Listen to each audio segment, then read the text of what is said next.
reach the stars. Now let's see you conquer galaxies. You've gone for gold. Let's show you 2 more treasure chests. Your story doesn't have to end with you.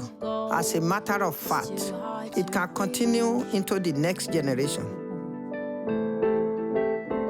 The only way to move is up, the way to go. And the generation after that. Don't stop. After all, you've worked hard to get to where you are. Why should your wealth end with you? Let your story continue. Meristem, let's grow wealth for you. Yes, I just paid my children's school fees. Supposed to buy some shares today, but it's school fees season, you know. But just like school fees, stocks cannot wait. Life's many responsibilities come with its sacrifices, but with the margin lending facility, you don't have to miss out on your investment opportunities. Now you can buy shares even when you are not liquid. All you need to do is have existing shares, managed funds, or cash to be used as collateral. The marginable stocks will be calculated to determine how much you can get to buy new stocks. Remember, there is no investment without risk. The time and stocks wait for no one. Don't imagine what can be. Let the Meristem Margin Lending help boost your investment portfolio. Terms and conditions apply. Call 0700 Meristem now to get started. Meristem, let's take you further.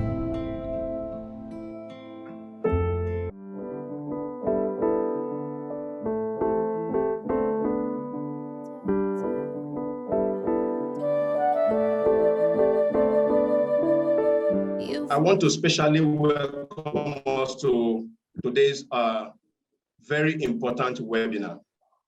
You know, like our brand promise said, we owe our customer, our clients, and even all stakeholders at Meristem that, you know, that promise of bringing to you up-to-date market information that will help you grow your wealth in good time and an atmosphere of transparency. So I want to use this opportunity to welcome all attendees, all our stakeholders, and most importantly, our panelists here today who have been able to honor us with their presence. You know, why do we need to have this webinar at this particular point in time? If you look at what happened last year, you will see that so much happened, from the lockdowns to coronavirus, you know, issues. We had a lot of people who were admitted in the hospital. Some of them lost their lives, and it actually impacted negatively on the economy, not just in Nigeria, but globally. So looking at where we are coming from and where we are today, from January to this point in time, a lot has also happened, or so much have happened in the economy, from inflation, exchange rate issues, to slow growth, and we're now seeing the recovery, which is also slow. So looking at all this, we have decided that it's important for us to help our clients, our prospects, and all stakeholders to dimension what has happened and what we should be expecting in the near future. Because we've seen that all these have had so much impact in our personal finances, in our business, in the overall economy, in the stock market, in the capital market, in the money market, overall impact. So the basic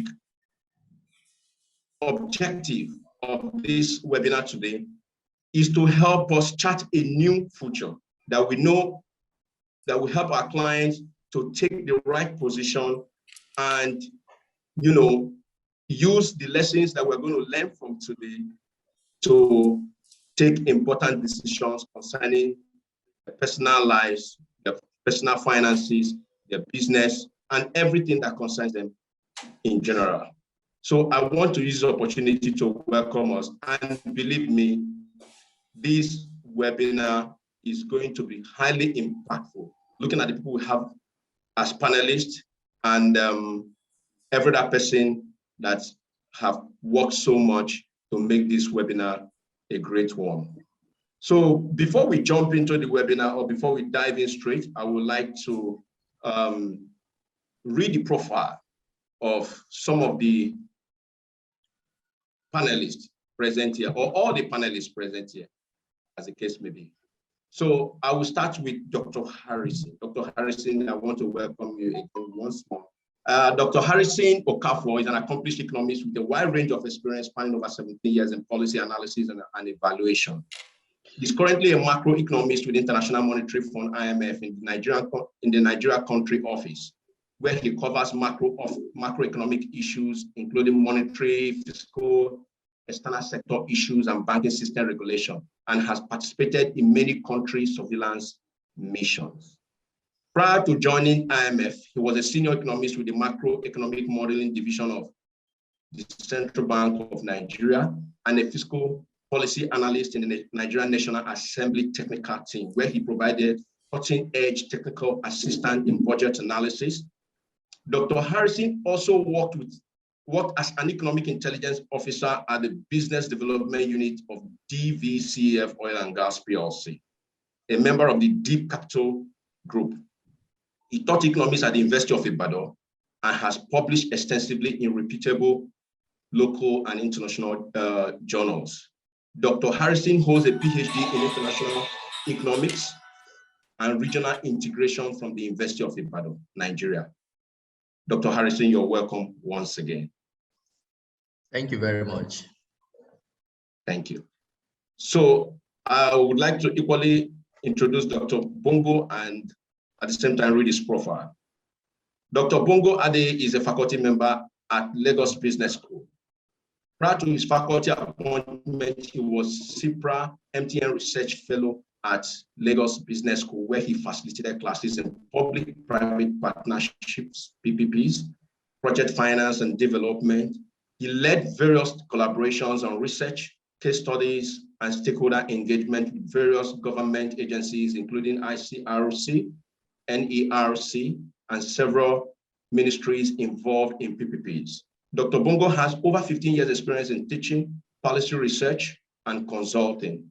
As an assistant professor, lectured at the University of Tsukuba, Japan, where he was a JSPS fellow, and at the American University of Nigeria. He has received several international awards, including the Japan Society for the Promotion of Science, JSPS Award. He is a UNU fellow and a World Bank scholar. Dr. Bongo has consulted for the World Bank, UNCTAD, JRCS, JICA, and UNU. He is widely published, and his current research interests include electricity market design, private-public partnerships, and political economy of mega projects. He holds an MA and a PhD in development economics from the prestigious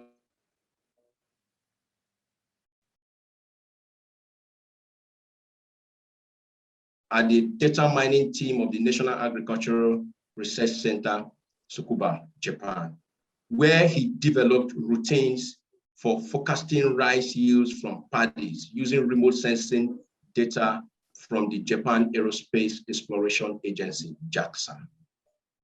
Thank you so much, Dr. Bongo, for honoring us with your presence. I welcome you once again. So I also want to introduce our own Eniola Olabode. Eniola is a research associate at Meristem Securities Limited. She oversees the equity desk and primarily covers the FMCG and healthcare sectors. Eniola is an associate chartered accountant of the Institute of Chartered Accountants of Nigeria and also a CFA Level 2 candidate. She holds a bachelor's degree in management and accounting from Obafemi Awolowo University. Eniola, you're welcome.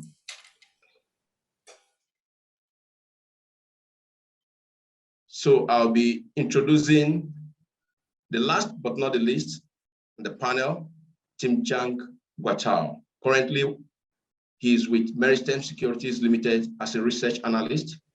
Tim Chang holds a bachelor's degree in economics from the University of Jos, Nigeria. His professional experience cuts across credit research and rating, as well as investment research. Thank you so much for joining us today, Tim Chang Watao. And before I leave, I would also want to introduce my co-moderator this morning, Ahmed Jinad. Ahmed is the head of research at Meristem Research. Ahmed, thanks for joining us. I believe we are going to make it a very wonderful webinar today. And you look so good, Ahmed. Thank you, George. We can't hear you, Ahmed. You need to unmute. Okay, yes, I have. Thank you. So you at this time, I will hand. Okay, thanks. So at this time, I will hand the button to Ahmed so that Ahmed will take us into the webinar just as we dive in. Thank you, Ahmed. You have the floor. All right. Thank you very much. Let me use this opportunity to welcome our panelists and thank them for honoring our invitation. We also welcome the attendees as well, and we look forward to a fruitful discussion today. So without delaying further, let's just go dive into it. And I'll start with Eniola. The global economy has been projected to grow by about 6% this year. And much of this optimism for global growth hinges on the success with vaccination efforts across the world. So, I mean, as concisely as possible, can you give us an assessment of the vaccination efforts so far, and if you think we are still on track to recording that projected growth?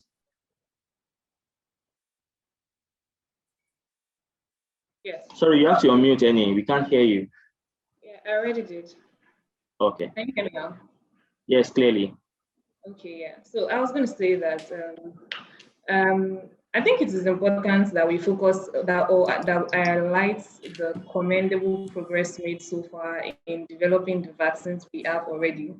I mean, it typically takes a lot longer. We're speaking of north of 6 years to develop a vaccine from research stage to clinicals. So last year, historic progress was made as about 4 vaccines got emergency use authorization in less than 1 year, and several other vaccine candidates are currently in different stages of clinical development. So far, about 13% of the world's population has been vaccinated, and about 3.86 billion vaccine doses have been administered. But here's the twist now. So the distribution of vaccine has been significantly uneven. The wealthier nations are getting to vaccinate their population faster, while the poorer nations lag significantly behind. To give context to that, globally, 42 doses of the vaccine have been administered per 100 people, while in Africa, only about 2 out of 100 have gotten the vaccine. I think that paints a picture of how far behind Africa is. So, and on this account, the COVAX facility was set up. I mean, there is the case of vaccine hesitancy and how people are reluctant to get the vaccine in some poorer regions. But there's also the fact that the vaccines are not even adequate enough. So the COVAX facility was set up by the WHO, CEPI, and the Vaccine Alliance to fix this issue, the issue of the shortage of vaccine in this region. So the COVAX has pledged to deliver 2 billion vaccine to the people at risk in the participating countries in 2021. But there's been some bottlenecks and challenges. One, and I think the most considerable, the most significant has been the second wave of the vaccine second wave of the virus, in India, because the Serum Institute of India is the largest supplier of vaccine to the COVAX facility. So the outbreak of the virus in India constrained the ability of the manufacturer to meet up with its plan with COVAX. So I mean, moving towards herd immunity, a lot of progress has been made in some countries, say the UK, the United Arab Emirates, the US.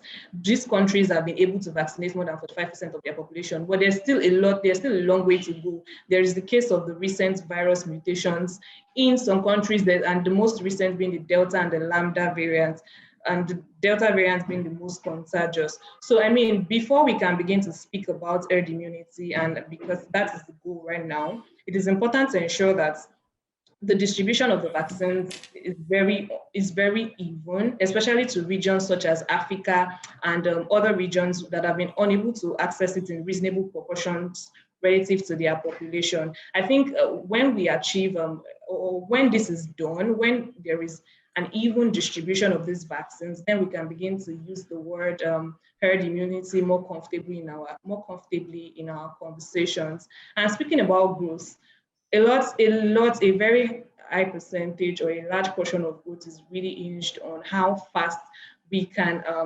vaccinate a huge portion of the world's population. It's important to point out the fact that growth has been very lopsided, it has been very uneven, and divergent across regions. In many countries, the crisis has put them in very precarious fiscal situation with almost less capacity to set up health infrastructure, or even fiscal infrastructure to support livelihoods in these countries. So, vaccinating the population, trying to achieve herd immunity in these countries would help to achieve the growth numbers that the IMF and the World Bank has put out. And also, it's also important, one other driver would be the strong international cooperation amongst these countries to ensure that all countries working together to narrow the gap, to ensure that these countries have access to international liquidity, especially the poorer nations, so that they can continue to attend to healthcare and other social and infrastructural spending required for growth in their regions. There is also the case that these countries also, it would be nice that these countries can also, get more, pause. There's currently a pause on debt repayment, but these can also be extended. It would also help achieve this growth. So are we on track to achieve the growth, considering vaccinations? A lot of these growth, like I mentioned earlier, would be dependent on how quickly we can get the world population vaccinated. So are we on track to achieving the growth projections? Yes, but it is significantly hinged on how quickly the world's population can be vaccinated. Thank you. All right, thank you, Eniola, for that exposition. So I'll pivot to Dr. Harrison. Given that your organization tracks the COVID vaccination efforts across the world, along with several policy options that independent countries are adopting. So Eni has spoken about the problem with vaccine distribution and access, especially in low-income countries. I would like to get your thoughts on what you think some of these countries can do to ensure that there is a better access to COVID vaccines, and some of the policy options that they can also look at to keep growth on track. Yeah, thank you very much, Ahmed. I want to believe that Eniola has given a very good context to the issue of global vaccination. Just yesterday, the IMF released the July outlook, and it also maintained the 6% growth like you alluded. And this is against the context of the fact that advanced economies have gone way ahead of other regions in terms of the coverage of vaccine. Looking at the regions, the data we looked at from WHO indicates that for every 100 persons in the North America, about 83% of that population has been vaccinated. In Europe, it's even as high as 91%. Asia around 56%, but in Africa is about 4.6% out of 100. And what this confers is significant disparity in terms of the contributions of these various regions to growth. Perhaps the rationale for maintaining 6% is because US growth recovery has remained very strong against the backdrop of the significant program that is being brought in by the administration. And so it's like a bipolar approach where the advanced countries will help to push up growth, while the EMEs and the countries in the sub-Saharan Africa majorly will be dragging growth. But overall, the impetus from the advanced countries will certainly help to keep growth as high as 6%.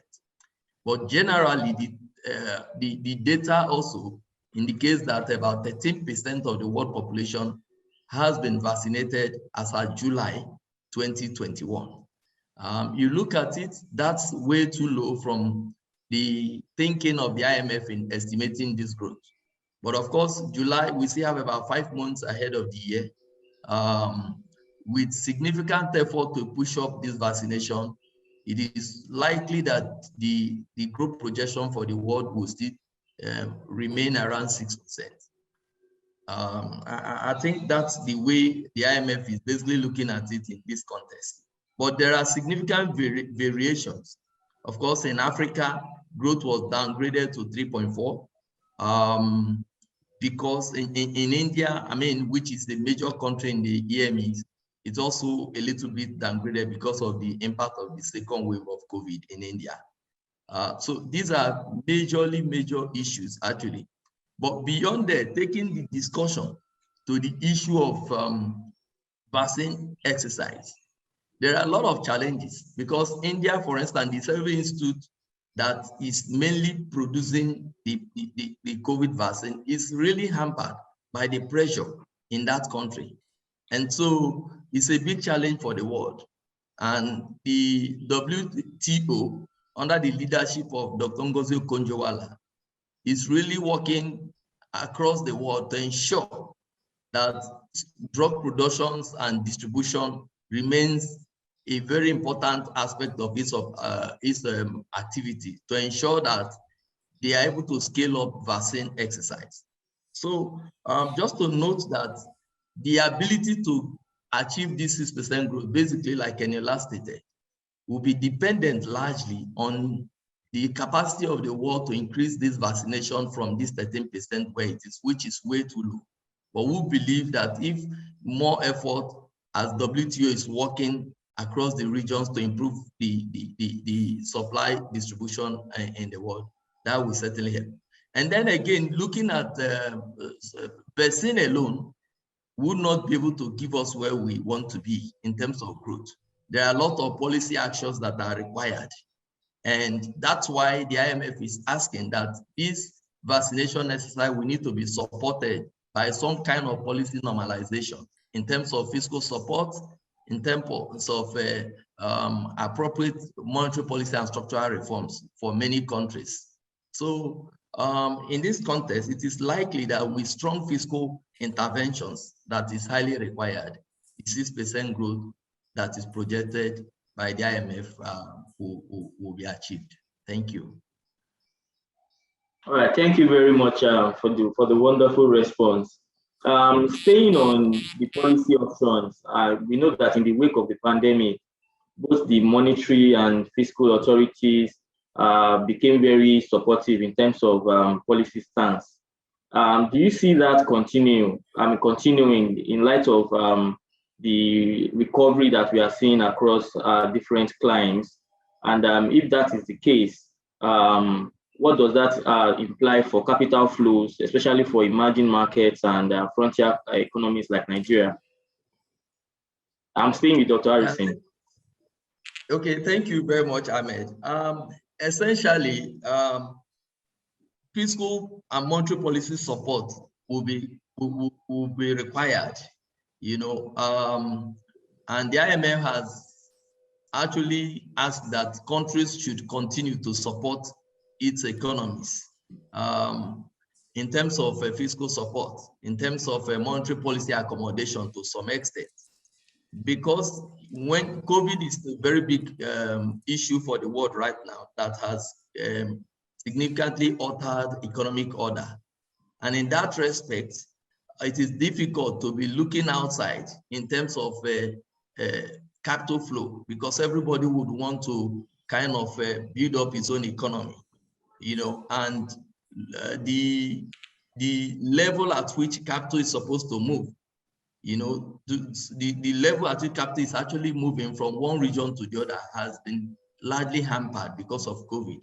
So it is important that these countries, you know, continue to provide, central bank and the authorities continue to provide fiscal and monetary support to be able to push up.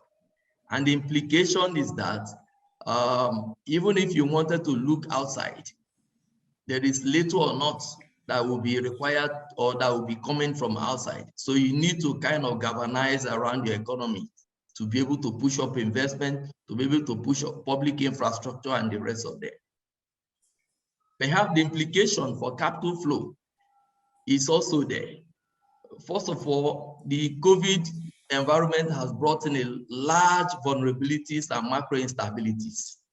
And if that is the case, capital flow is largely contingent on stable macroeconomic conditions.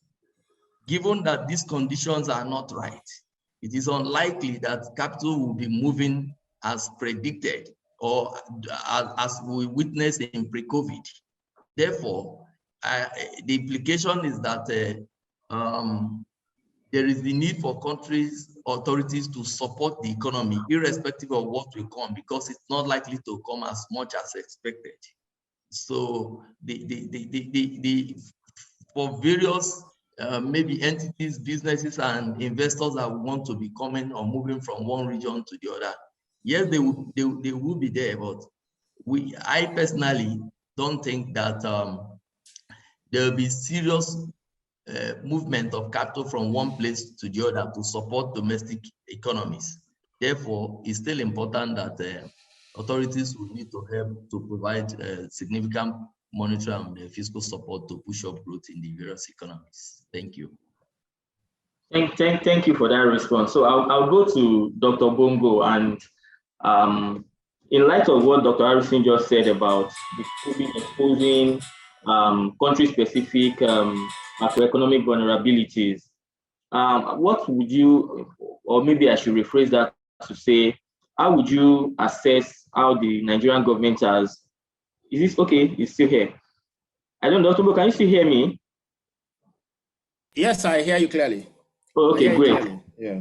So I was asking that, given what Dr. Harrison, his position about COVID exposing country-specific macroeconomic vulnerabilities, you know, I wanted to get your opinion about the Nigerian government's handling of those macroeconomic shocks, and what you would like to see them do differently, if any, given where we are right now. Okay, thank you. That's a very interesting question, and interesting, follow-up to what Dr. Okafor has said regarding the prospect for growth and global recovery in the aftermath of the damaging COVID-19. Yes, so let's look at what the government has done, and then we will now see what impact it has recorded. I was earlier in the day, I was on the Channels TV Sunrise, program for over 30 minutes, looking at the fresh ban of BDCs by the central bank that happened just yesterday. So one of the things that I mentioned there is the sterility of monetary policy that we've seen over the past year or two. And then why has monetary policy become somehow sterile in the sense of being neutral? We can now see, it doesn't seem that the economy responds any way to monetary stimulus anymore. The reason is because, you know, the vulnerabilities are quite all over the place and we can no longer deny them. In the past, well, I like the title of this webinar, Wobbly Upturn. You know, the wobbly growth that we've had seem to have masked some of those vulnerabilities that we have in the system. They've been very persistent, by the way, sort of structural, but they've been exposed by the COVID-19, you know, shocks, you know, massively. So the problem now is how do we begin to even control or deal with those the sources of the vulnerabilities, because that's where the issue is coming from. Yes, in most of the discussions that we're having, the emphasis seems to be on macroeconomics. But I don't think that macroeconomic policies alone are even sufficient to address these vulnerabilities. So looking at what the government has done, we've seen, you know, the alleviation and the stimulus they try to give to SMEs and to even to shore up incomes of families so that their consumption possibilities could somehow be protected. Has that been enough? Has that been significant? Of course, we don't have data, but you know, if we look at what is going on, because we live here, so we understand what people, the pains of the people. You know, inflation, especially food inflation, you know, has gone up.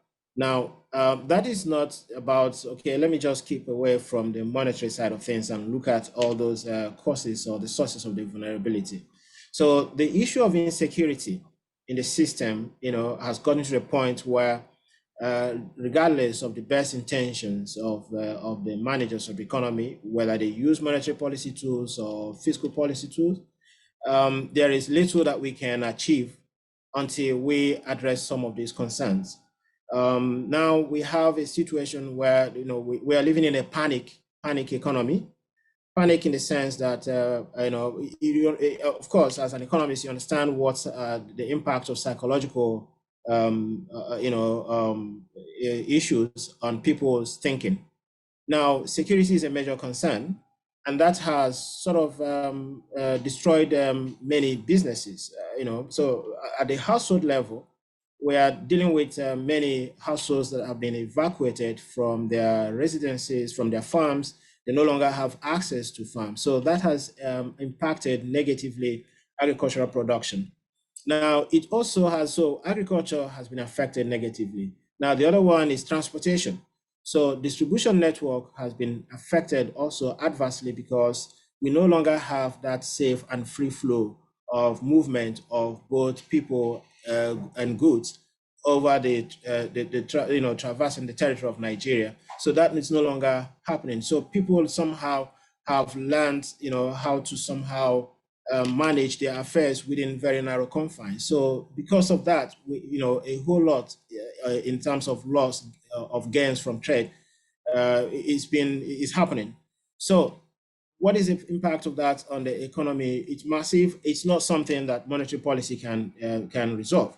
So I think back here in Nigeria, we are in a situation where some decisive moves have to be made to address the security issues so that this panic, the panic economy that we live in, can somehow ameliorate. If that doesn't happen, we will not get any benefit from the monetary and fiscal measures of the economy managers.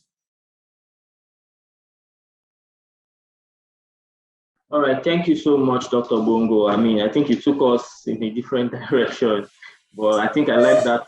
I like that perspective. So that before I go on, let me remind our attendees that they can drop questions in the chat box, and we'll look at that in a bit to get questions from there. So please, while the conversation is going on, please also engage us via the chat box. Thank you. All right, so I'll go to Tim Chang now, and I'm talking about the crude oil market now. I mean, it's a very important market for the Nigerian economy, and so far in the year, I think the pricing in that space has been very favorable, and this has been due to supply management by OPEC Plus. That is the operating oil producing countries and some of the non-members of that organization. But recently, we've seen agitations that they need to relax the extent of the quota in play, and they've agreed to increase production by 400,000 barrels per day up until that quota is phased out in 2022. So my question would be, how feasible do you think this is in light of all the uncertainties that we are having? We're hearing about Delta variants, Lambda variants, and all of that. So given those uncertainties, how feasible do you think this move from the OPEC Plus, how feasible do you think it is? And also, okay, let me just leave it at that, and then I'll ask follow-up questions later. Unmute, please.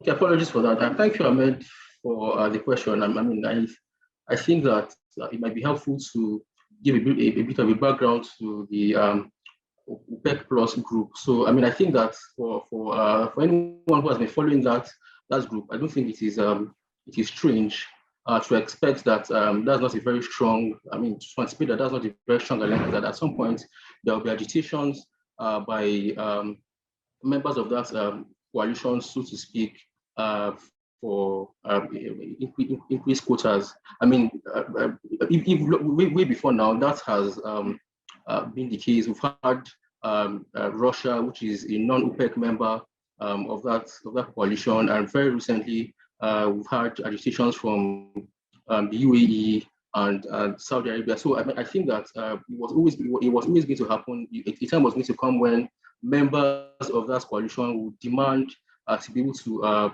produce more. But so the question really is, is the global economy ready to ready for increased crude oil production? I think that's the question really. I would say looking at demand and how much the economy has recovered so far. Of course, to a very large extent, yes. Now, yes, there is room for additional crude oil supply, mainly when you consider the impact of the inflationary impact of high prices, right? There has been pressure both from, external stakeholders the US, for instance, had to, make moves to see that some of those quotas some of those restrictions were lifted at some point. So of course, it's having a strong inflationary effect on the global economy. You have that, and of course there is a strong demand. You also have the fact that a lot of these countries already have made investments in oil production capacity, and an extended quota system would not be favorable. It would mean that investments would lie with. So, but of course, like I've said, there's a strong case for higher global supply of crude oil at this time. However, it is not. I wouldn't say that there are no challenges in the horizon. Just like as you rightly pointed out, there is the issue with the new variants which have been discovered. There is the Delta, there is the, I think you said there is the Gamma variants now. But I really think that given the trajectory, given the success so far, how be it modest with vaccination, I don't think that we really have such concerns over the capacity of the global economy to receive those extra barrels of crude oil. So I think that the global economy is ripe for additional crude oil supply. I don't think that those I don't think that the threats posed by the new variants of COVID-19 are that significant to cause a significant demand constraint over the short term. Thank you, team. I don't know, Dr. Harrison, would you like to say one or two things in reaction to that.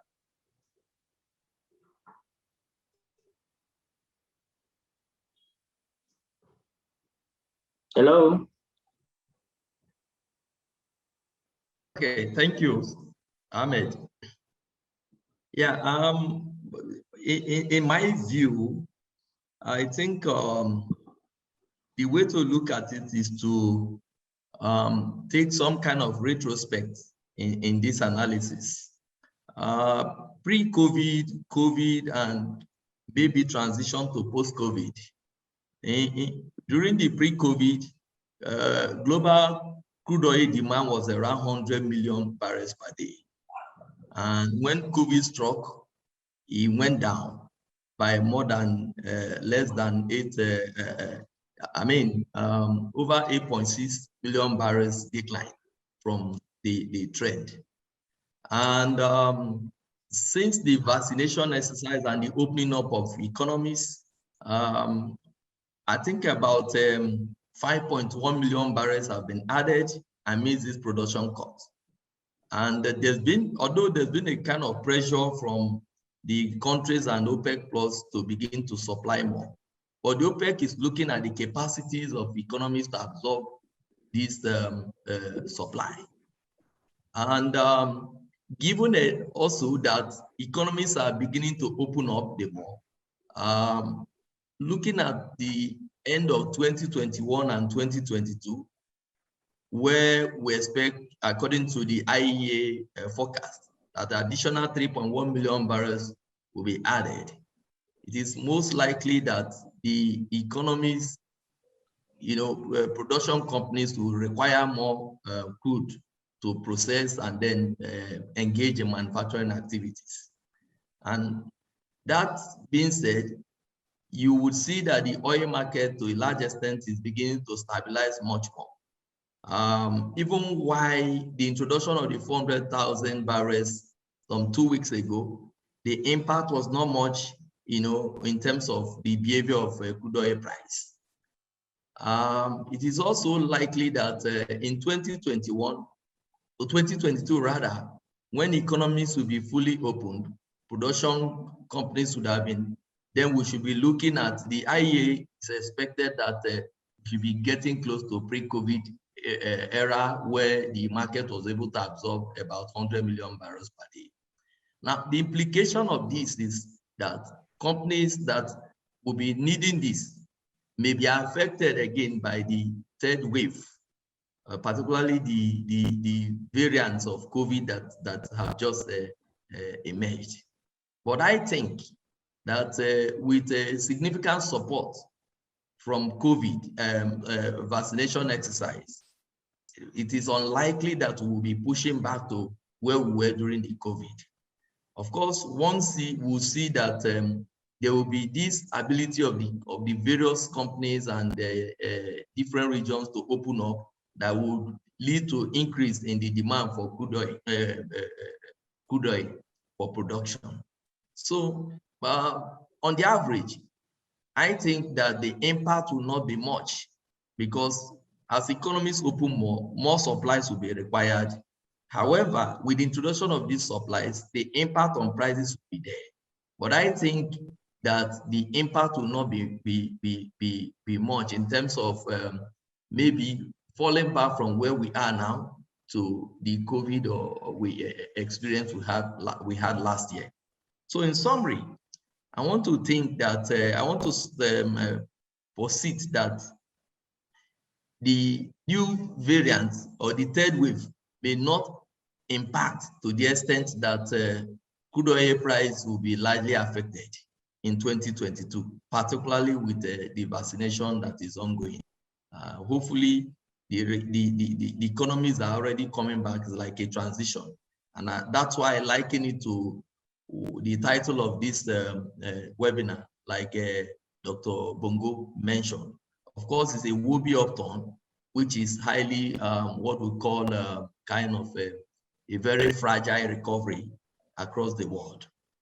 But be that as it may, if economies are able to contain the spread of COVID, definitely there will be a push up to growth and recovery across the world, particularly as advanced economies are pushing in presently. Thank you. Thank you so much for that. Quickly, let's talk about inflation rates. That's another variable that has generated a lot of interest for us as Nigerians.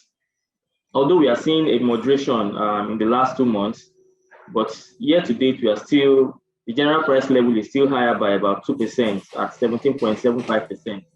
In fact, even if we look at inflation rate at 17.75% in isolation, it's still quite high. So I mean, this question, I'll direct this to Eniola. What do you have to say on the factors driving the inflation rate? And I want you to look at it in light of the current stance of monetary policy. The interest rates, the benchmark rate has been left at the same level all through the year. I mean, while we've had to contend with inflation. So please, let's have your thoughts on this. Okay.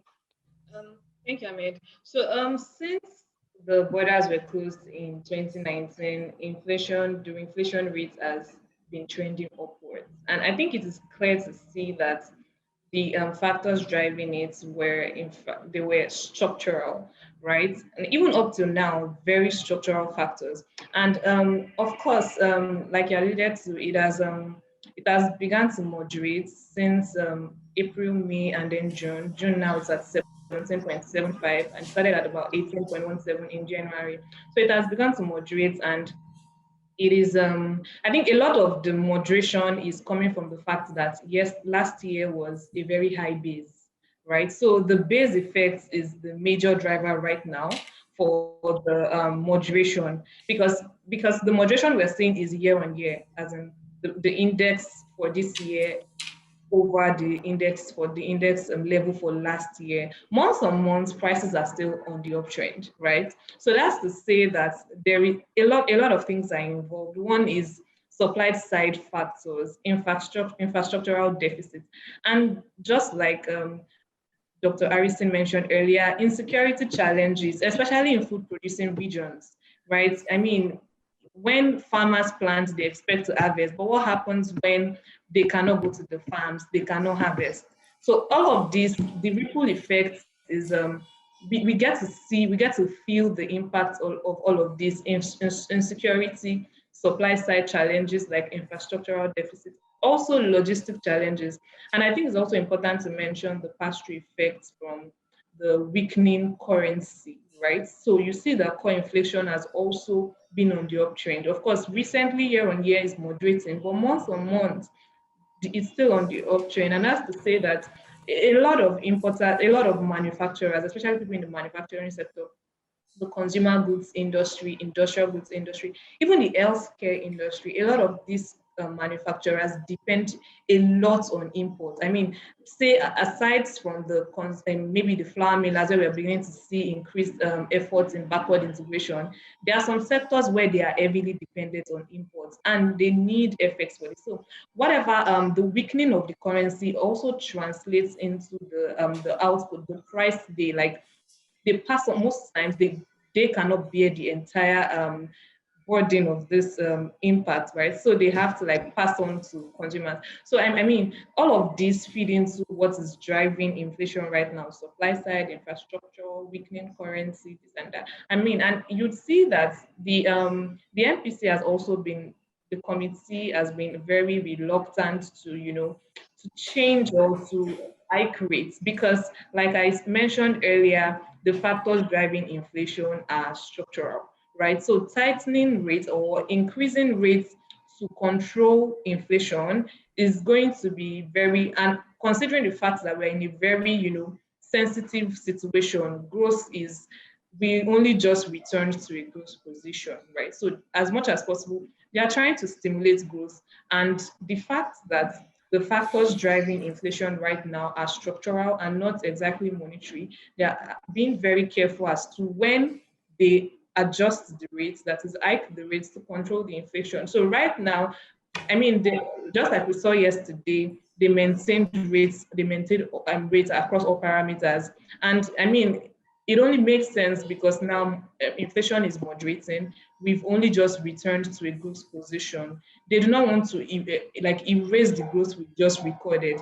So as much as possible, I think what the committee is trying to do is to ensure that at least for the next few months or for their next meetings this year, it only makes sense to see that they try as much as possible to stimulate the growth that has recently been recorded. And then on the fiscal side, try as much as possible to encourage the federal government to attend to infrastructural deficits and also the insecurity challenges that are affecting the food producing regions and manufacturers as well.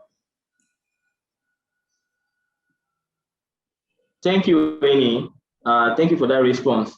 Let me ask Dr. Bongo.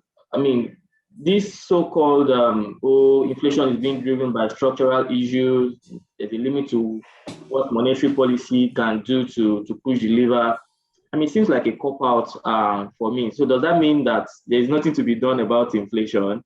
I mean, I would like to hear your thought about what you think the government can do or the policy makers can do. And I'm seeing Dr. Harrison smile. I'm thinking maybe I should extend the question to him as well. Yeah, okay. So let's just briefly, so that we don't spend too much time without covering all the scope of what the discussion. You see, hopping on to monetary policy or monetary parameters will be backing the wrong, the wrong tree. As Eniola clearly pointed out, it's all structural. So she mentioned specifically the insecurity challenges that have imposed so much constraint on logistics. Okay, so let's look at logistics and its contribution to the economy, and then agriculture. So inflation in Nigeria, remember what's the proportion of our consumption? I mean, that goes to food alone. So in Nigeria, actually, the average income of a typical household, I think more than 80% of it, or even 90%, I think the last data is 90% goes to food consumption, right? So now, knowing how much this fits into household consumption budget, and now you have insecurity, you have logistical or distributional constraints that have destroyed, this system. Now, there's nothing else you can say about inflation. It's just we'll have to keep going up. The only way out is how do we address the insecurity challenges, and then how do we get the distribution system working again so that there will be seamless evacuation and transportation system, especially for food. Those who go to the market will tell you that even the inflation that you are quoting, 17% or 17.5%, is actually a gross underestimate. If you begin to, unpack that, the different food or different commodities that households consume, you will notice that inflation is in the neighborhood of 40 to 50%. And this is like week on week, not even month on month. So the change is so fast. For instance, if you visit the supermarket, you will see that they are now changing prices like on very a weekly basis. Now, so somehow I'm beginning to see that despite, yes, the little amelioration that we've seen came from maybe the positive development in the oil industry, so improved marginally government revenue. But otherwise, I think things will get out of hand. And then I've not even talked about building materials. Again, we're talking about housing here. So inflation is a big issue. It's not driven by any of the monetary, of course, exchange rate contributes, some of the monetary parameters contribute, but essentially it's a structural issue that has to be dealt with, maybe politically, not economically. Thank you for that question. So I'm going to give you another question that we will not have to back the wrong horse as it is. We'll talk about FX, and a lot of listeners are actually quite interested about this topic. I mean, we know how the CBN has been trying to improve the liquidity and clearing some of the backlogs that we have in the system. We have the Naira for Dollar remittance scheme, adopting the NAFEX rate as the official rate, and of course the big announcement yesterday. So in light of this, do we see an improvement, and what do we think investors should be doing given this development from government? yes, that question has come up since yesterday. I've had to address about tons of journalists, and it was the discussion point on Channels TV this morning, over 30 minutes. Yes, step in the right direction, but then what will be the impact? I mean, that's a necessary evil. We have to live with it. But there is a dimension to all of this that doesn't come up in public debate and discourse, elite discourse like this, which is the complicity of the CBN even in the BDC arrangement, right? So let's go out of this and be a little bit, let's wear our investigative hat. We are all researchers. You observe that the BDCs, most people the operators of BDCs are somehow linked to staff of CBN, either current or past, right? I'm sure this is not something that people like to hear. So how do you manage such a system that you are like, an insider? So this is a big problem, and that's why I do not know whether this ban will be sustained, okay? Because the effect, remember we did that in 2016, January 2016, CBN suspended forex to forex allocation to BDCs, and then naira was 268 as at that point, 268 to the dollar. But by December of 2016, it has gotten to 495 to the dollar. So that's an increase of about 46%. So if that will be a guide, what we have now, we will be having that again. So I don't know how much trickles in through the this remittance, diaspora remittance incentive of 5 whatever, or the investor and exporter window. I don't think that is sufficient, to really take out the bottlenecks and the challenges that people experience in the liquidity market. I mean, forex liquidity. Now, why do we have the BDCs? There's a rationale for them.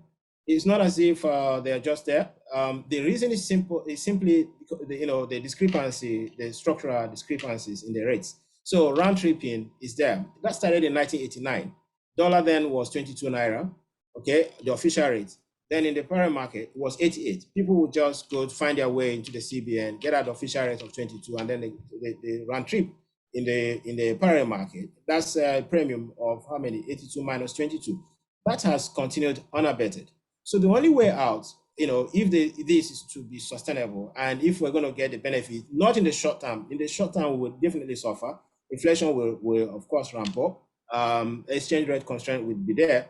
But then, if we have a comprehensive overhaul of the foreign exchange system by removing all the hindrances, total liberalization, full liberalization, and deregulation, for whatever yes, we've tried so many approaches. We have tried all these other combination of this and that. It didn't work over the years. So it would be foolhardy to continue on that same trajectory that we are defending the naira all the time. We should maybe stop a little bit and then try this other approach. Let's liberalize. Yes, we follow the J curve. In the interim, we will see, exchange rate, our naira will dip further. No problem. We're already there. Okay, so how much more does it need to dip for people to suffer? We're already suffering. So let's suffer it right now, maybe over 18 months. And then if the other complementary measures are put in place, then we begin to see some bit of, we see, maybe a light at the end of the tunnel. But that's not the problem. You see, this is a focus. If you deconstruct the macroeconomic policies, fiscal policies of government and everything is geared towards protecting a revenue base. I argue that we are about protecting a dwindling pie.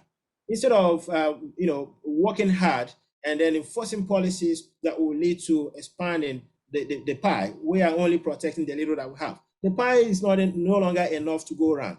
So I think that we need more of productivity enhancing policies that will now get Nigerians back to work, and then get us, let's look at the external sector, which is the key driver of foreign exchange, the foreign exchange market. The external sector, we have a double deficit, current account deficit. We have also the fiscal deficit, which is the biggest driver of the depreciation and devaluation that we have seen, because we are not producing, so we are not exporting, and therefore not enough is being earned. So we cannot depend on just diaspora remittances, no matter the incentive we give them. And if that incentive, if you look at it, is actually like trying to printing money, which will actually add to inflation. Okay, some people have had that argument. And then investor and the exporter window. Again, that will only thrive if the productive base of the economy is quite dynamic and active. If that doesn't happen, we don't. These two measures cannot, help the liquidity situation that will be created by the banning of BDCs. But as I said, it's a step in the right direction, but I don't know whether it's going to be sustainable or not. All right, thank you very much. And so, Dr. Harrison, now I would like to get your perspective on the FX management policy, really. And there's a second leg to my question that is still there, which is that a lot of investors want to know that how should they manage their approach to investments in light of the volatility in the FX regime.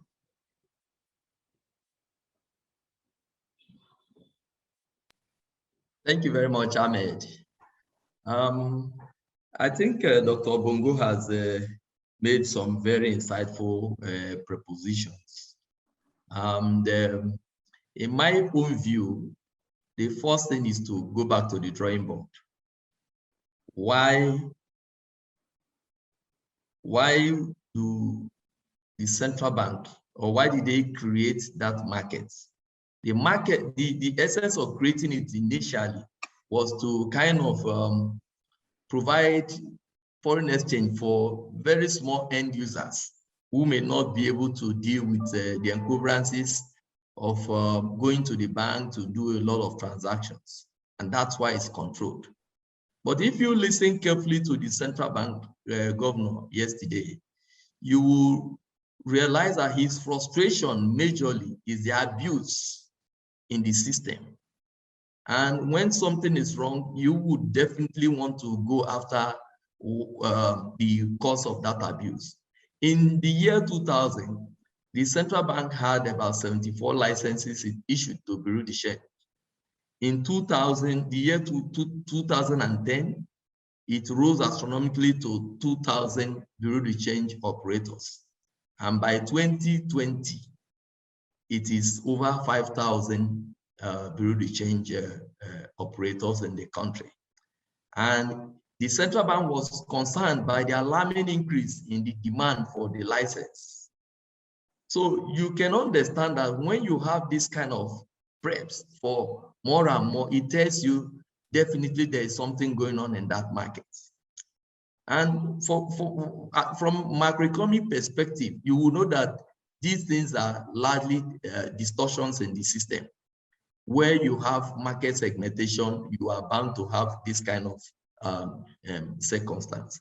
But like I said, the thinking earlier had been to take care of the small end users, and abuses have crept into the market. And so the central bank needed to do what it had done. But the next phase there is for the central bank to sit down and analyze what will be the consequences of this action taken. And in my opinion, there will be about 2-3 scenarios to go out of this. Whether the central bank would allow banks, for instance, to start attending to end users at the IRE rate or the NAFES rate.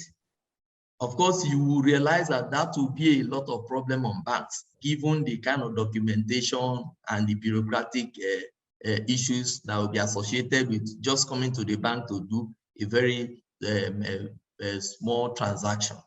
So that the central bank will need to kind of critically analyze whether that would be a way to go. And for me, another thing would be to support the process it has started, which is like the unification project. You will realize that the central bank had removed the official exchange rate some months ago, in a bid to kind of deal with these challenges. Now, the challenge again from there is, if the central bank is going to unify, at what rate will the central bank take? Is it the official rate with the pressure in the market, or to go to push it up to the BDC rate? Of course, I know that from traditional economists that we know, there will be what I will refer to as the market clearing rate, which is important for the central bank to discover. if it has to go by way of unifying to do away with this. But these are options that I think we cannot just sit down here and postulate. There will be some kind of research and critical analysis that will be subjected to critical analysis by the central bank to be able to come up with the right policy option that will support this announcement. Because I think definitely that abuses in the system needed actually to be contained. So that is what my take on that particular issue. Now, what will be the implication for investors? Of course, there is a platform for which the central bank. Can you hear me? Yeah, we can hear you loud and clear. Okay, thank you. Now, the central bank has developed with the FMDQ a platform for trading FS. So my thinking would be that market will be a source of reference point for investors. In this case, demand and supply mechanisms will be at play, given the announcement in that other smaller segment. Whether it will lead to more liquidity in that market, or there will be some kind of liquidity pressure. But a rational investor would definitely look at the behavior of that market to be able to take position in whatever he or she would want to do. But I think that the announcement too, in my own view, will help to strengthen activities and possibly increase liquidity in the I&E window, which is the trading platform for investors. So I think if you look at it, in economics, we usually say on one hand, the central bank did done this, but on the other hand, I see it as one way that will also help to improve trading activities in the I&E and possibly bring in interest, maybe helping to support supply mechanisms in that market. Of course, there would be demand pressure and also likely some price or what I would call exchange rate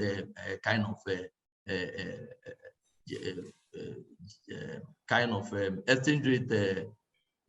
I don't want to say adjustment, but some kind of exchange rate mechanisms at play in that market. Thank you. All right, thank you very much. Sorry, I'm not. Let me just weigh in briefly. All right, no, you mentioned a very critical point, Dr. Okafor, which is the reason, the rationale for BDCs, which is to provide quick liquidity to small demanders, okay, SMEs and individuals that wouldn't need to go through the rigors of filling forms and all of that in the bank. Now, now that they've been sort of cut out of the market with the, but they, of course, BDCs will still be there, but they have to source for their forex on their own. So they do not get any allocation from the central bank. Okay, but that means the pressure will now be transferred to the banks and all the authorized, sources. But I think the reason for the problem, you talked about abuses. The major reason for that abuse is these opportunities for arbitrage. Okay, so whenever you have an arbitrage in a system, it's distortionary. And once you have that, people will always, they are rational agents. They will always take, that's the reason why BDCs, over a decade, balloon from 74 to over 5,000, right? So we have to look at that. It's just because of the existence of arbitrage opportunity. And then rational players want to take, advantage of that. The only way out for me is that arbitrage opportunity has to be eliminated. By the way, some people do forex trading online, right? Well, arbitrage may exist, but it's just marginal. And then you can take care of, if you're able to discover it, because it's not easy even to discover, all right? And that's an efficient market. Why can't we, since we have tried all these managed exchanges, whatever, we've tried several options. It never worked. So why don't we try the full liberalization? We don't need to do any research to that. We also have to experiment, because it's just about, experimenting with different policy options. So if we can fully deregulate, perhaps people can just, do the same thing they do online. Let's have some bit of efficiency in the market. But the problem is that there are so many vested interests here and there. That is why they will always want one way or the other to create arbitrage. That's my take on that.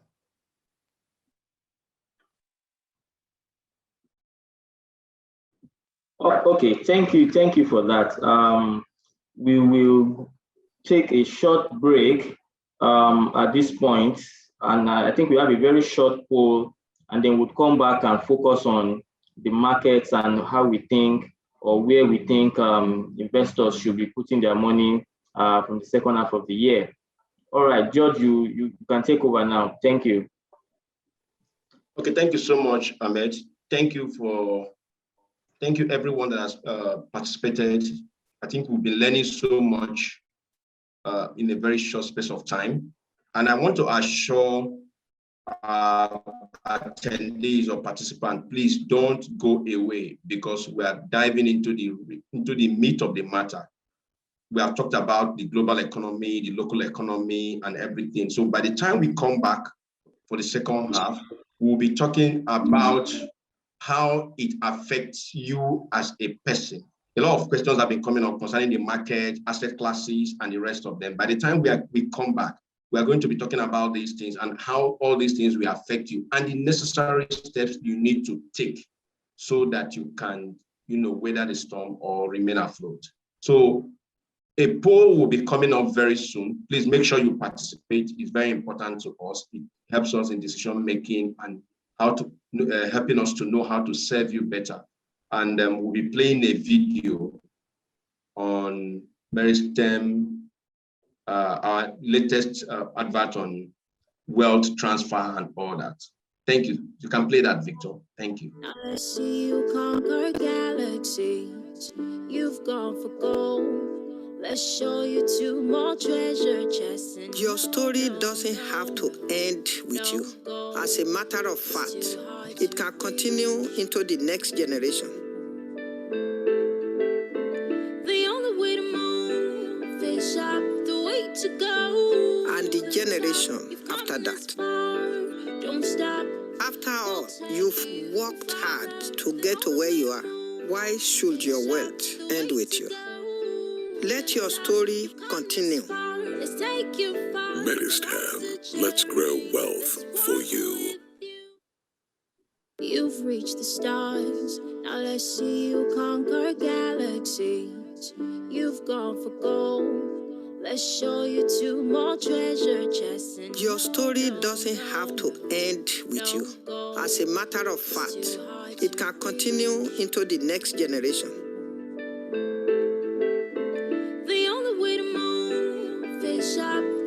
To go. And the generation after that.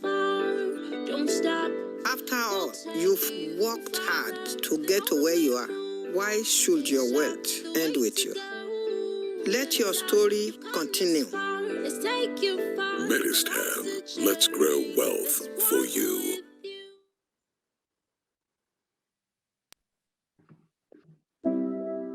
Yes, I just paid my children's school fees. Supposed to buy some shares today, but it's school fees season, But just like school fees, stocks cannot wait. Life's many responsibilities come with its sacrifices, but with the margin lending facility, you don't have to miss out on your investment opportunities. Now you can buy shares even when you are not liquid. All you need to do is have existing shares, managed funds, or cash to be used as collateral. The marginable stocks will be calculated to determine how much you can get to buy new stocks. Remember, there is no investment without risk. The time and stocks wait for no one. Don't imagine what can be. Let the Meristem Margin Lending help boost your investment portfolio. Terms and conditions apply. Call 0700 Meristem now to get started. Meristem, let's take you further.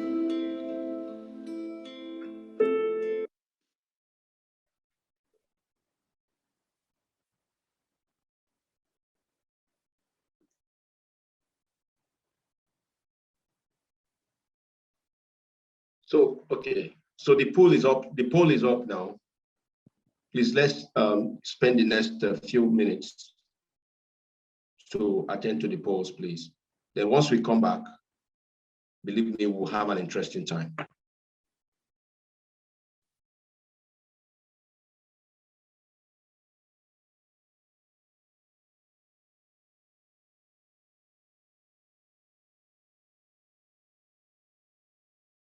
questions or so, please, I would like us to use the Q&A button to ask our questions and make our comments. Once we return, or once we are done with the questions and answers, that's a poll. Please, let's use our Q&A button at the bottom of the Zoom software, because these are your concerns. Raise all the concerns you have, or if you equally have your insights, please raise them. Then towards the end of this webinar, this session, we are going to give opportunities to people who may not want to type their questions, people, maybe 5 persons, not everybody, like 5 persons who would want to ask their questions verbally. So, but I encourage each and every one of us to use the Q&A button.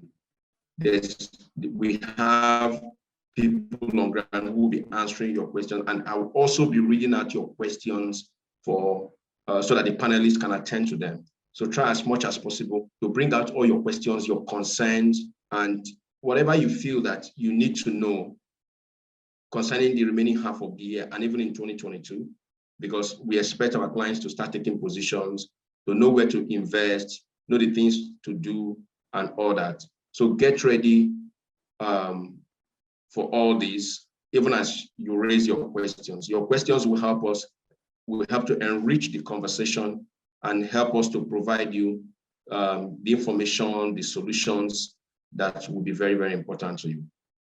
Thank you so much. So we'll take out the next few minutes, the next 1 to 2 minutes, then we'll be right back. Just to allow you attend to the polls, to the poll. Thank you.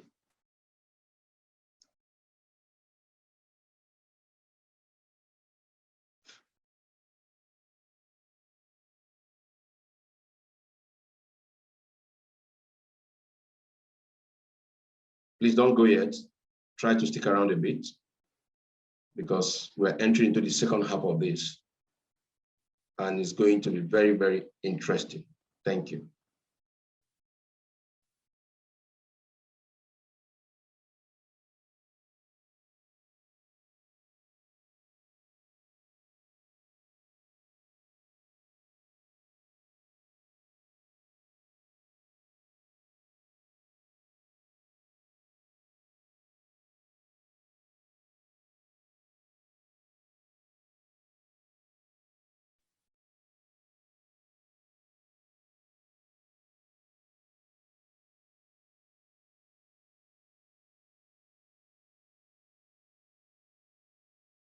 I understand that Mr. Kende is raising his hand up. Mr. Kende Okesade. Mr. Kende, are you ready now? We want to unmute you so that I can ask your question. Please kindly unmute Mr. Kende Okesade so that I can ask his question.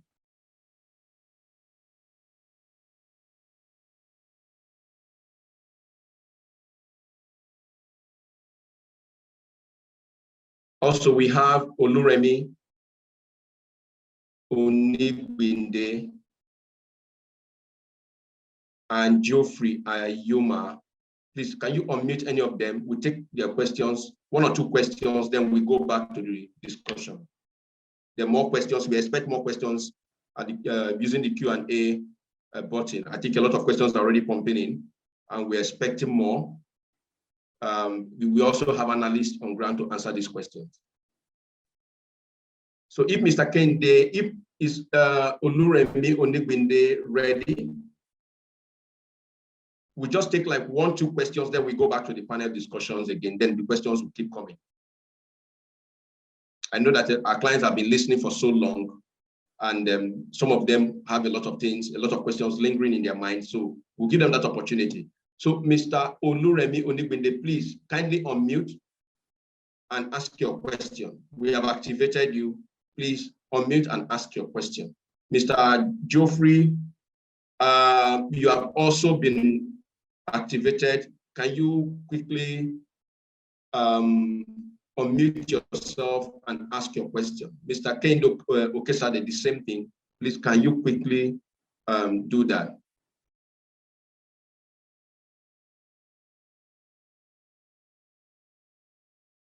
So one of the questions we had here before is, and I think a lot have been said, but in clear and specific terms, I would want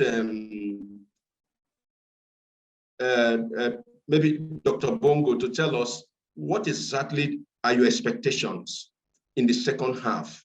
A lot of people have asked that question. What are your expectations in the second half concerning the growth in the economy, concerning inflation, and also concerning the FS policies? So what are you seeing?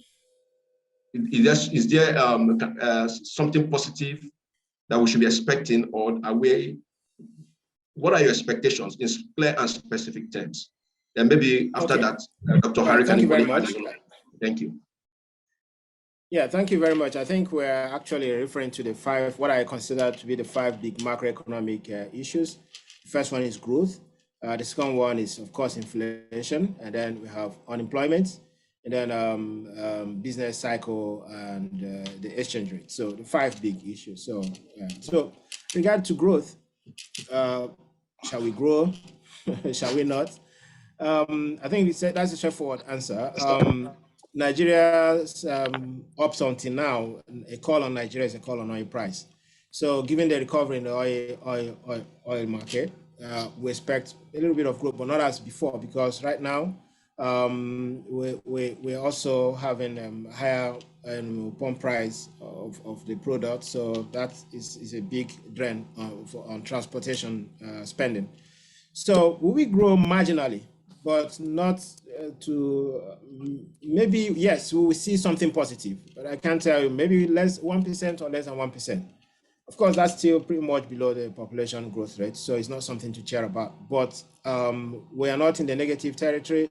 We will grow, but marginally, and that growth will ride on the back of the recovery of oil prices, and then a few sectors of the economy. Of course, you have the banking and financial institutions, so that is the major growth driver all this while. Telecommunication also a major growth driver. Which other one? Maybe a little bit of insurance. Otherwise, then real estate. Well, again, somebody asked a question about data. The official data on real estate is not something that we can work on, because if you notice, there's a whole lot of activity in the real estate, and as it is now, it is actually the preferred asset class for most Nigerians, despite what we're going through.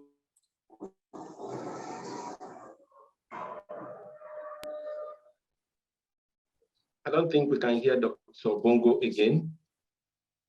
Can anyone hear Dr. Bongo again? I don't think so. I think he has some technical glitches there. Okay, so. Okay. Hello, can you hear me now? Yes, we can hear you now. It's better now. Okay. All right. So I was talking about growth. I don't know where I stopped, but I was saying that we can see growth driven by a few sectors: telecommunication, banking, and financial institutions and insurance. That's where we expect to see growth. Telecommunication, IT, because these were kind of recession or COVID-19 proof. So they were not affected negatively by COVID-19. But things like aviation, tourism, well, not major contributors to our GDP. We still have a GDP that is reliant on services, on trade. Those are the largest components. So what's going on with trade? We've seen some, with the issue on foreign exchange, that will have somehow measured effect on growth. So growth will not be that phenomenal.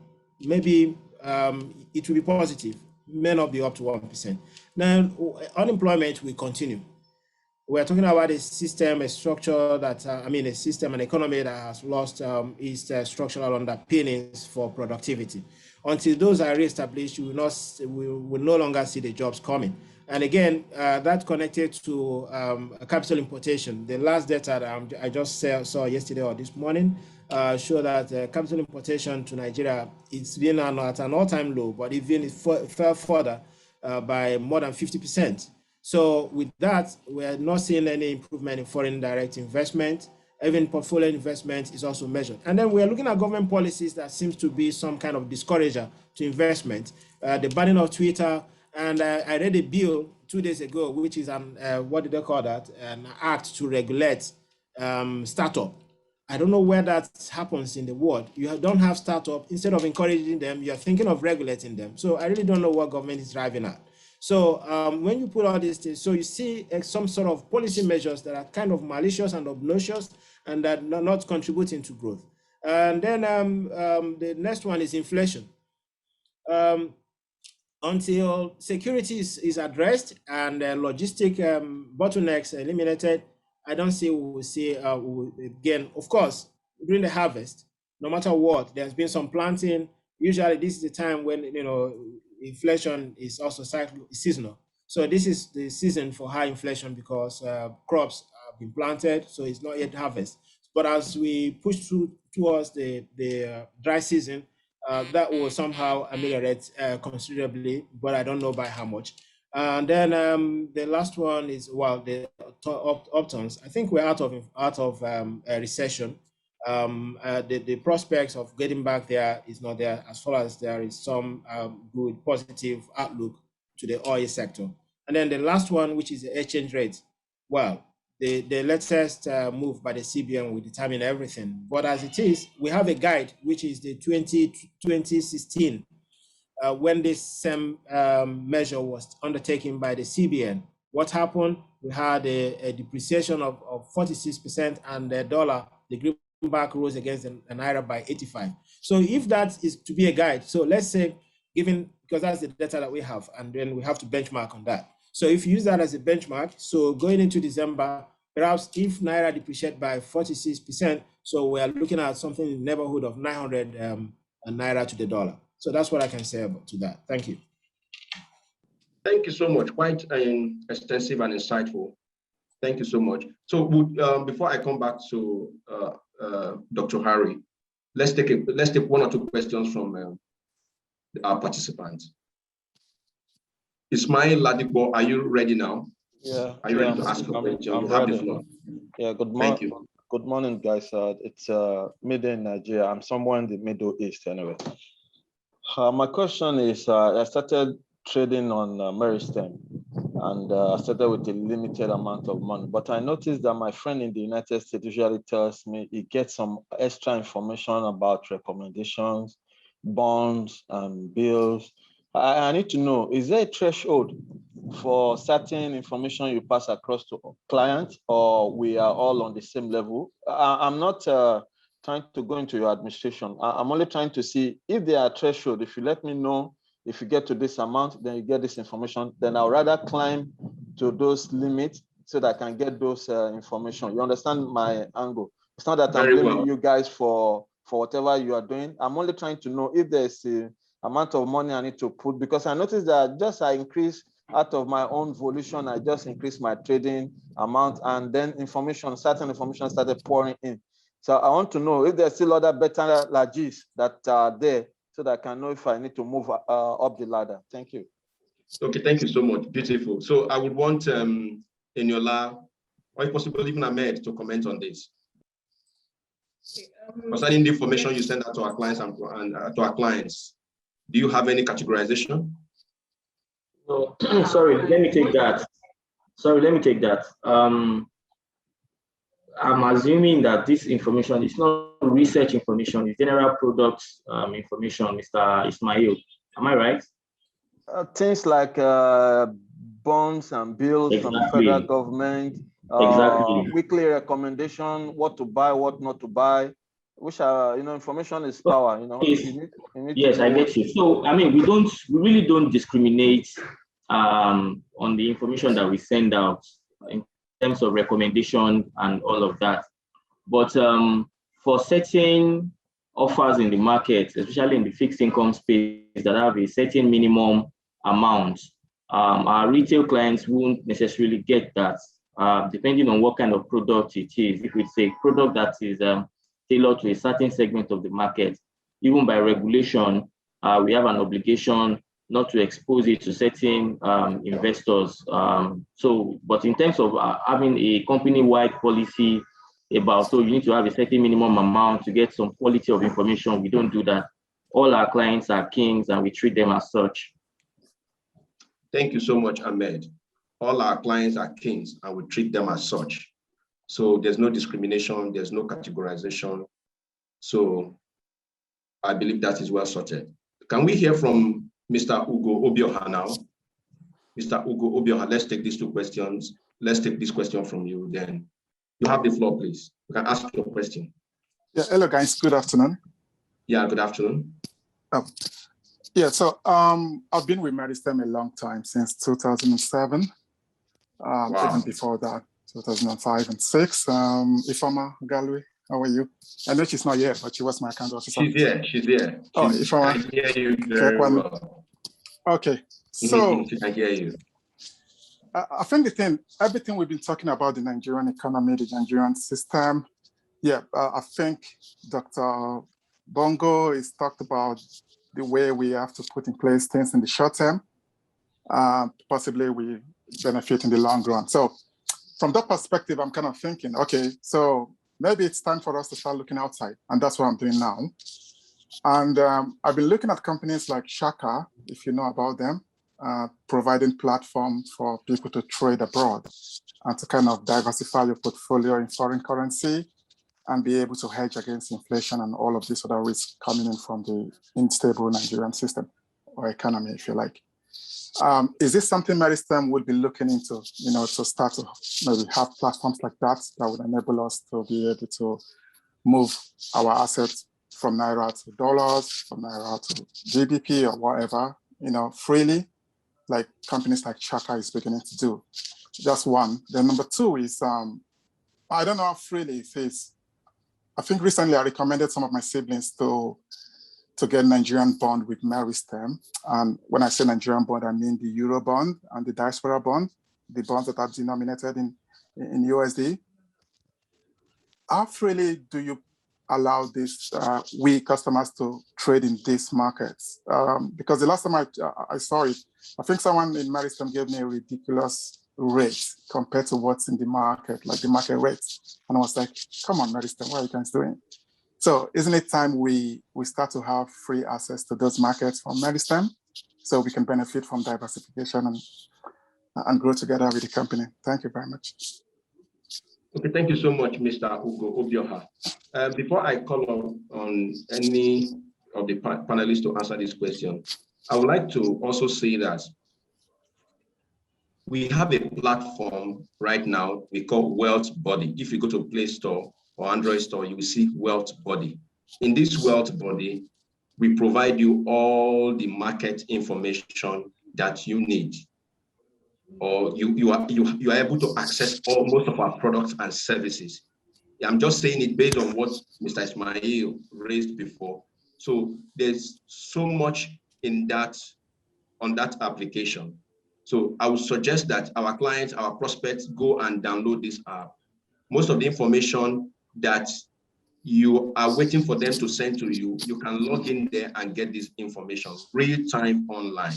Can you spell the word? I'm there online now. Can you spell what? Okay, Wealth, that's in WEALTH. Okay. Then body is BUDDY.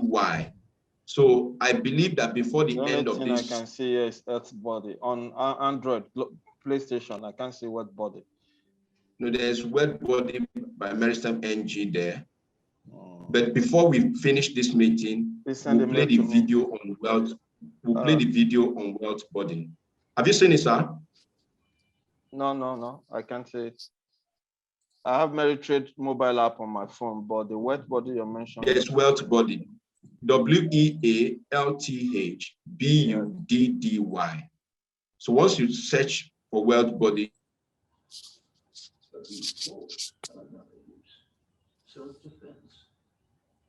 is done before the end of this webinar. So that's one veritable or very important platform where you can get up-to-date market information. And there are several features. There's so many things you can do on that app, with that app. So I would want Ahmed, would you want to speak to the concerns of Mr. Ugo Obioha? Or Eniola, would any of you want to speak to his concerns? Yeah, so I mean, with regard to which one now? He asked two questions. One is the rates, that the rates he's having, they gave him, is quite different from what is seen in, let me say, in the official market. So that I think he spoke with an advisor and they gave him a rate that is not as good as what he saw elsewhere. So I wouldn't know who he spoke with, but I think I would like you to start from there. Then the second question, if I'm very correct, is regarding product and services. But I believe that when he has the wealth body or tells his cousins to download wealth body, his problems or his concerns are half solved or half attended to. So, but I would like you to speak to this. Thank you.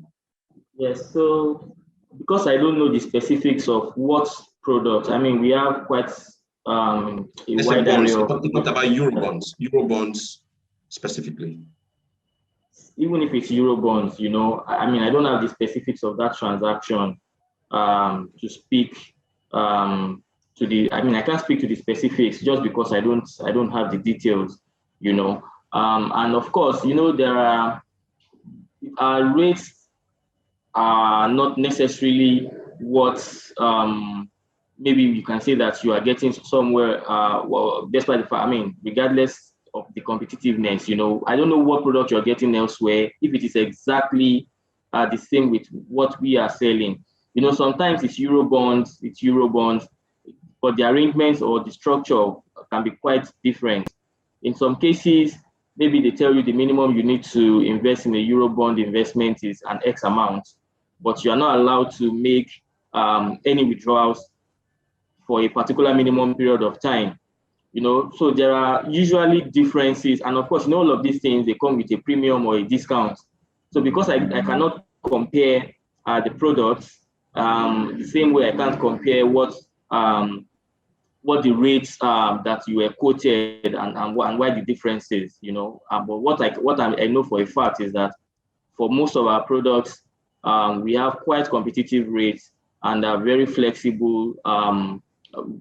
In fact, from the way we structure our products and the way they are designed, they have been done in such a way that they are very client-centric. We know that for many investors, they want to be able to call on their funds after a particular period of time. Some of those things you'll find in our products, the flexibility and all of that. And then there's something that we do over and beyond our competition, and that is the customer service that you will get, the value-added services that also comes with doing business with us.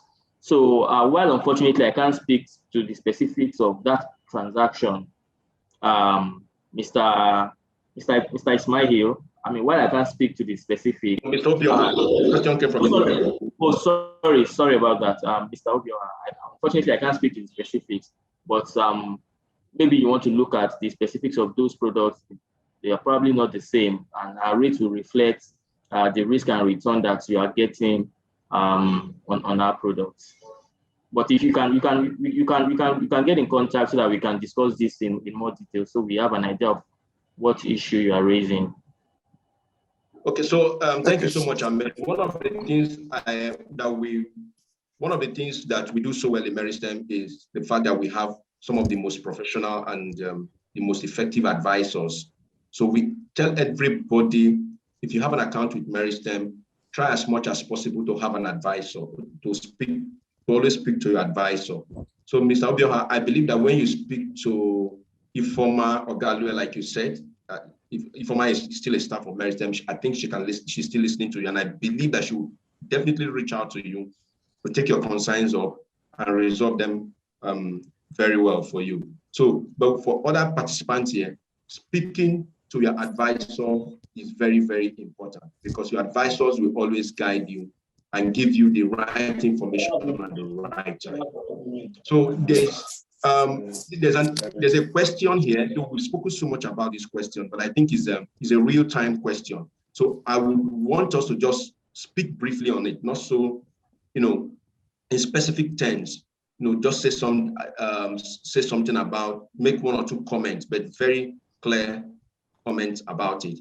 One of our participants here says, hello there, thanks for the webinar. Please, in line with the recent policy of CBN to BDC operators, how likely will this decision affect the Nigerian stock market? So we're looking at specifically Nigerian stock market, because as I speak now, I just confirmed from FS side the rate at which black market are selling FS. It is killing. Now a dollar is 515 naira.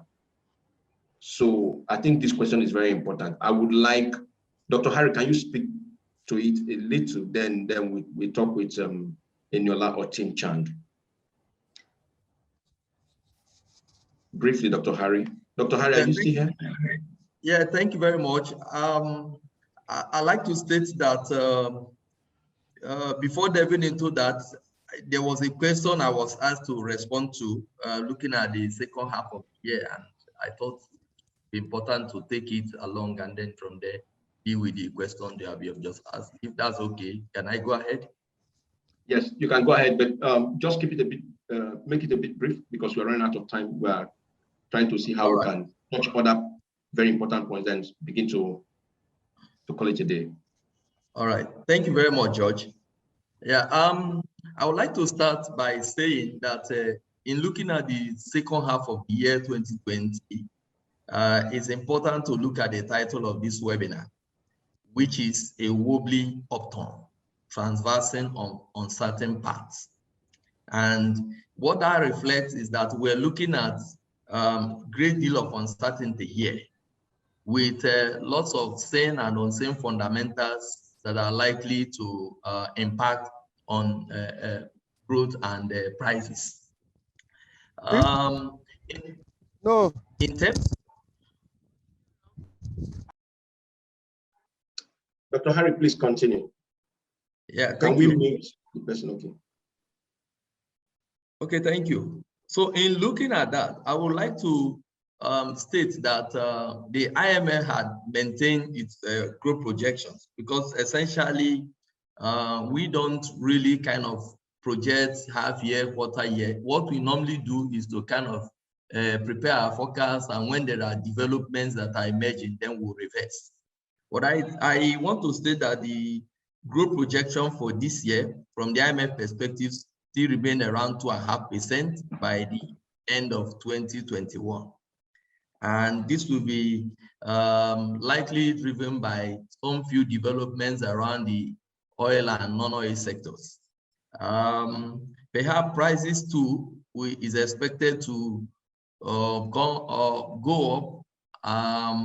beyond what we saw last year, but not essentially where it is now. Basically, we are looking at around 15–16% by end of the year. And the reasons are not far-fetched, because we're looking at a reference period of 2020, a COVID year. So the bases are almost zero. So when you are reflecting, because you don't just compute growth on nothing, we look at period to period. And that's why it's looking like the group we're kind of optimistic or overly optimistic in terms of growth forecast. But the issue is that, like Dr. Bongo talked about, this is a favorable oil price regime where countries are really taking advantage. Of course, Nigeria has a problem with oil production, given that we are trying to catch up with the production cut that was given to us by the OPEC. The impact of crude oil price would certainly have some modest impact on growth. And again, non-oil sector, particularly agriculture, banking services, and few others are likely to also help to push up growth. So looking at it from this, exchange rate remains a big issue because of the pressures, which to a large extent are also expectation, because there are a lot of front loading, a lot of taking of positions to ensure that investors are at a very good position before anything could happen. So basically, these are all the things we are seeing around the 2021 second half. Beyond that, there are a lot of headwinds that will really also tip on growth. For instance, looking at the macro related issues of insecurity, which Dr. Bongo talked about earlier. When supplies are disrupted, there is a huge problem. And in that instance, logistical issues and people having access. So what we could see will be a kind of exacerbated output gap, which will definitely underpin growth performance. So it's a big issue. And then we're also looking at the backlogs, which of course the central bank has started clearing to a large extent. It's also a challenge. And then we're also looking at the inflationary pressures. These are all huge issues that are likely to kind of hold back growth. But there are also some kind of hope at the end of the tunnel, because looking at the fiscal side, the federal government just signed in a supplementary budget, which is likely going to provide some fiscal support to spending. So that is likely going to help in a way. And then there is also a big issue looking at the Dangote activities. You would all agree with me that Dangote fertilizer that has been exporting over 2 million tons or so is going to significantly help to boost both FX and government revenue because of the taxes that are expected from that region. And then the Dangote fertilizer, PIB, if it's well passed and implemented, let's say concluded, because we know the current state of the PIB at the National Assembly, although it's just been passed. So we're hoping some of these factors will really create some kind of prospects for growth to tip off a little bit. But this is largely because of the base effect of 2020, because it is standing on almost a very huge negative.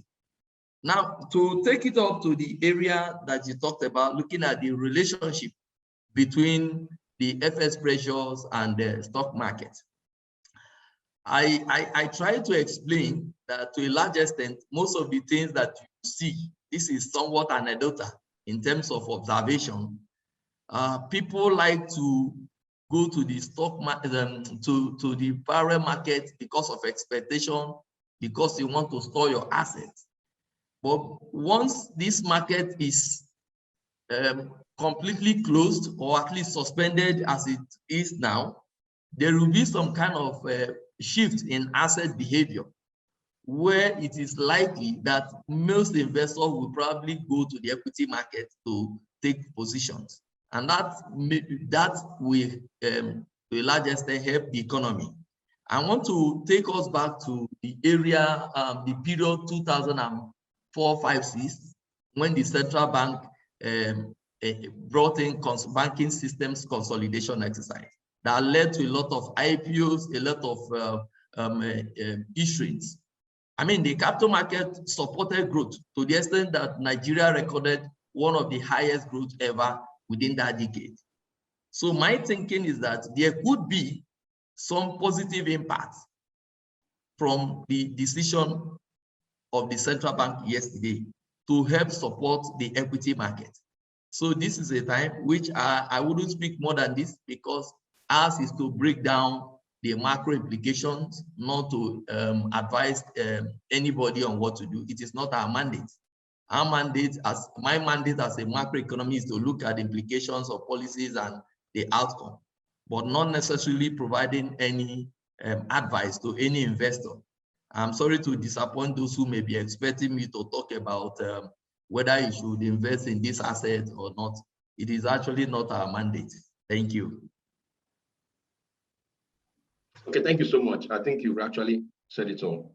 So at this particular point in time, I saw somebody who said, how can I have an advisor? Once you have an account with Meristem, definitely you will be assigned an advisor. Like I tell people, this is the most critical time for you to have an advisor. You can't travel this, you can't be on this journey alone. You need somebody that will share insights with you, give you the right information, and help you to take the right position. So how do you do that? You try as much as possible to have an account with Meristem so that you can have an advisor. That will be a very, very important action you must take from here once you are done. Once you are done with this session. So one of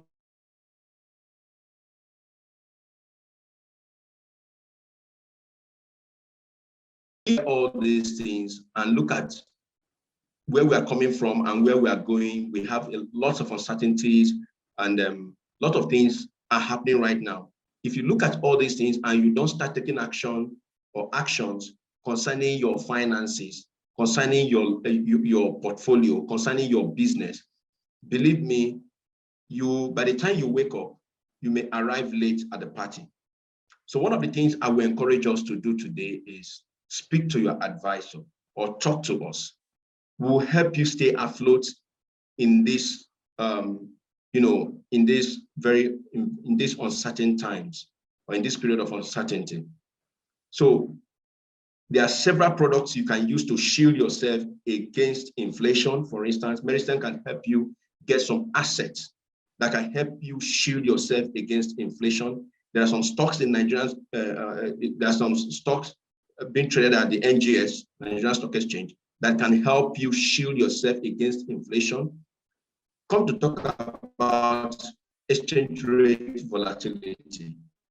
There are some steps, key steps, assets that will help you, preserve your money. Somebody just brought the information, right? It's going to, where we're going to find ourselves within the next 24 hours. So the faster you take actions right now, the better for you. You need to know exactly what you need to do. That is the reason why you need to start talking to us right away. So you can't just fold your arms and see things going, you see things playing out against you. You see the economy or things working against you. You need to start taking actions, because that is the essence, that is the whole essence of this session this morning. So I want to encourage you, call your advisor or call the contact. We have dropped a contact already that you can call to attend to you immediately. There's need, the sense of urgency is high. So these are the things we encourage you to do. And like I said earlier on, if you wait to the end of this webinar, we're also going to play a video on our Wealth Body. Wealth Body is a very important tool that you need at this critical moment, this critical time. You need to be on that Wealth Body to get the right information, whether you're in UAE, whether you're in America, whether you're in China or within Nigeria, you can access this Wealth Body. It will help you to take advantage or several advantages that are in Nigerian economy. Forget the fact that we have a lot of uncertainties, but the advantages are huge.